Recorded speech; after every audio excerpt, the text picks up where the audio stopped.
Everyone, welcome to angular physics again. आज हम बात करेंगे एक और क्वेश्चन की, बोर पोस्टुलेट के ऊपर ही जो बना गया है, राइट। मैंने इससे पहले एक वीडियो बनाई थी जिसमें मैंने ऐसा ही सेम क्वेश्चन करके दिखाया था, जो कॉम्प्रीहेंशन टाइप था, और उसमें थोड़ा सा चेंजेस थे। बस चेंजेस क्या थे कि उसमें जैसे कि वो मल्टीपल ऑप्शन में नहीं था, तो उसका मैंने आंसर निकाला था। तो इसमें जो मुझे ऑप्शंस मिले हैं इस क्वेश्चन के, वो ऑप्शंस में एक आंसर तो मेरा पहले से ही आ गया। मतलब कि अगर अगर आपको एक ऑप्शन जानना है कि अगर पहला ऑप्शन कैसे इसका करेक्ट है, तो आपको मेरी पहले वाली वीडियो देखनी पड़ेगी। अगर आपने नहीं देखी है तो मैं लिंक जो है डिस्क्रिप्शन में डाल रहा हूँ, और आपको मेरी इससे पहले वाली वीडियो भी मिल जाएगी, ठीक है ना। उसको अगर आप देखोगे तो आपको पता लग जाएगा कि पहला आंसर कैसे आया, राइट। मैं यहाँ पे दूसरे ऑप्शन के लिए सॉल्व करूंगा, ताकि दूसरा ऑप्शन भी क्लियर हो जाए कैसे इस थ्योरी को हम दूसरे ऑप्शन पे अप्लाई कर सकते हैं, राइट। थ्योरी वापस से पढ़ता हूँ एक बार। Bohr and Sommerfeld gave a postulate for a periodic motion for of a particle moving in a conservative force field। वापस से बता रहा हूँ कि ये जो फोर्स कंजर्वेटिव होती है, ग्रेविटेशनल फोर्स, इलेक्ट्रोस्टैटिक फोर्स, उनके लिए ये मॉडल दिया गया है, राइट। फिर जब ये मॉडल अप्लाई करा गया तो उसमें बोला गया कि जो हमारा क्लोज इंटीग्रल होता है मोमेंटम का और डिस्प्लेसमेंट का, वो NH के इक्वल होता है, राइट।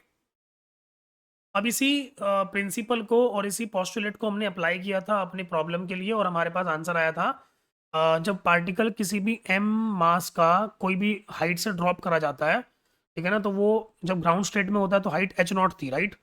और जब उसको एक्चुअल में फर्स्ट एक्साइटेड स्टेट में बोला गया था, तो उस टाइम पे उसकी हाइट हाइट आई थी 2^2/3 h0, अगर आपको याद हो तो, राइट, है ना। तो पहला ऑप्शन तो हमारा करेक्ट हो गया। पहले ऑप्शन में तो कोई प्रॉब्लम होनी ही नहीं चाहिए मेरे हिसाब से, राइट। अगर आपको फिर से बोल रहा हूँ, अगर सॉल्यूशन देखना है तो प्लीज़ मेरी पहले वाली वीडियो पे जाइए। आपको डिस्क्रिप्शन में लिंक मिल जाएगा। आप प्लीज़ उस वीडियो को देखिए, आपको पता लग जाएगा पहला ऑप्शन कैसे आया। उसको देखने के बाद फिर आप एक बार यहाँ पे आइए, फिर आपको नीचे के दो ऑप्शन पता लगेंगे कैसे आए हैं, ठीक है। सी ऑप्शन में बोला है a block of mass m is oscillating on a smooth level ground by a spring of constant k. In ground state its amplitude is a naught and it is excited to second excited state by a photon of energy। वो बोल रहा है कि अगर मान लो कि अगर ground state में है तो एम्पलीट्यूड ए नॉट था, एक पार्टिकल ऑस्किलेट कर रहा है, राइट और रॉन्ग।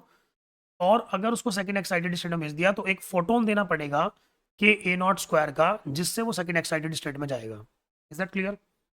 बहुत बढ़िया। सबसे पहले तो आप एक बात समझिए, हमें इस पॉस्टुलेट में बोला गया है कि मोमेंटम और डिस्प्लेसमेंट, इन दोनों का जो मल्टीप्लीकेशन है या क्लोज इंटीग्रल है, वो एक्चुअल में किसके इक्वल है? बताइए जल्दी फटाफट। वो एक्चुअल में इक्वल है NH के इक्वल, राइट और रॉन्ग? आप मुझे सोच के बताइए, किसी भी ऑस्किलेशन की बात करते हैं, जब कोई पार्टिकल एसएचएम करता है तो उसका कोई भी, मान लो मीन पोजीशन से एसएचएम करना स्टार्ट किया है, तो आपको अच्छे से पता है कि उसकी पोजीशन होती है x = a sin omega T time बाद, राइट और रॉन्ग। और उसका वेलोसिटी होता है a omega cos omega T. बस अगर आपको ये दो बातें पता है तो फिर मुझे कोई दिक्कत नहीं है, मैं इससे सारी सिचुएशन सॉल्व कर सकता हूँ, राइट। चलिए बताइए, मोमेंटम की बात करते हैं। तो किसी भी पार्टिकल का टी टाइम पे मोमेंटम क्या होगा? Mass into velocity. वेलोसिटी में लिख रहा हूँ A nought omega cos omega t. कोई दिक्कत? बहुत बढ़िया। डिस्प्लेसमेंट क्या होगा? उसका डिस्प्लेसमेंट होगा ए नॉट साइन ओमेगा टी। और ये किसके इक्वल कर दूं मैं? एम वी इंटू डिस्प्लेसमेंट किसके इक्वल कर दूं? NH के इक्वल कर देता हूं। तो पहले ग्राउंड स्टेट में है तो 1H के इक्वल कर रहा हूँ, ठीक है ना। बात ये हो गया हमारी इक्वेशन नंबर 1। अब मुझे नहीं पता कि एम्पलीट्यूड कितना आएगा जब मैं उसको सेकंड एक्साइटेड स्टेट में ले जाऊंगा। सेकंड एक्साइटेड स्टेट का मतलब क्या होता है? n = 3 होता है, राइट। तो एक काम करते हैं, अब n = 3 के लिए अप्लाई करते हैं। तो क्या करेंगे इसमें? वापस से m ए नॉट की जगह में a डैश लिख रहा हूँ, ओमेगा कॉस ओमेगा टी, फिर से a dash sine omega t, equals to आ रहा है 3h, because second excited state का मतलब है n = 3। मुझे लग रहा है यहाँ तक की बात सबको क्लियर होगी, राइट। आगे बढ़ते हैं। अब मैंने क्या करा, इक्वेशन नंबर 2 को इक्वेशन नंबर 1 से डिवाइड कर रहा हूँ। तो मास से मास खत्म, ओमेगा से ओमेगा खत्म, कॉस ओमेगा टी से कॉस ओमेगा टी छम्मा छम्मा, साइन ओमेगा टी से साइन ओमेगा टी छम्मा छम्मा, राइट। ये आ रहा ए डैश का स्क्वायर अपॉन ए नॉट का स्क्वायर इक्वल्स टू 3। तो मेरे हिसाब से यहाँ से ए डैश की वैल्यू आ रही है √3 a0। इसमें कोई दुविधा मेरे हिसाब से होनी नहीं चाहिए किसी को भी, राइट और रॉन्ग। ए डैश मिल गया हमें, बहुत बढ़िया। जैसे ए डैश मिला, अब इसको सॉल्व करना बहुत आसान है। सोच के देखो, किसी भी एसएचएम करने वाले पार्टिकल के पास टोटल एनर्जी कितनी होती है? हाफ के ए स्क्वायर। तो इनिशियली उसके पास कितनी एनर्जी थी, किसी उस जो पार्टिकल एसएचएम कर रहा था? हाफ के ए नॉट स्क्वायर, राइट। और बाद में उसका एम्पलीट्यूड हमें कितना बनाना है? √3 a0, राइट। तो हाफ के ए डैश का स्क्वायर, राइट और रॉन्ग। बाद में इतनी एनर्जी हमें उसकी बनानी है, तो कितनी एनर्जी और ऐड करनी पड़ेगी, मतलब कितनी एनर्जी का फोटोन डालना पड़ेगा इसके ऊपर, ये मैं देखना है, राइट। मैंने उसको एक्स मान लिया, बताइए एक्स की वैल्यू क्या आई। इट इज हाफ के ए डैश का स्क्वायर माइनस ए नॉट का स्क्वायर।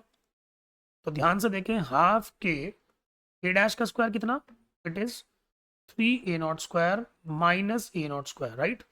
तो अगर इसको मैं सॉल्व करूंगा तो आंसर आएगा के ए नॉट स्क्वायर। तो मुझे एक फोटोन डालना पड़ेगा, कितनी एनर्जी का, के ए नॉट स्क्वायर का फोटोन डालना पड़ेगा। तो कौन सा ऑप्शन आ रहा है भाई, सी ऑप्शन करेक्ट है, क्योंकि डी वाले ऑप्शन में बोल रखा है 3/2 के A nought square, that is wrong. Okay, तो मुझे मिल रहा है भाई A option and C option are the correct answers.